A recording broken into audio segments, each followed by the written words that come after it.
silang dalawa. Kaya malamig na yung kanilang kwarto. Diyan sila matulog. Yan ang tulugan nilang dalawa dyan. So, naglalaro. Anong oras na naman kaya ito matulog tong aking mga batibot na to? Oras na naman ito matulog to. Matulog to. Mga alas 12 na naman ito matulog to mga batibot na to. Yan. Naglalaro pa. Sige.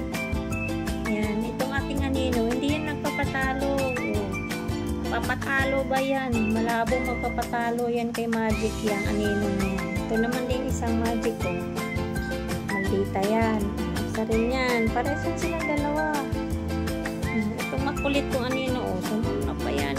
Kahit ano, di magpatalo guys. 2 months pa lang yan si anino. Ayan. Marunong na lumaban. Grabe ang laro nila.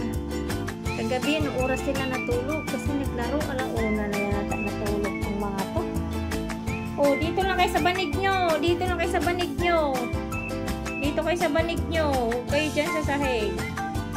Grabe.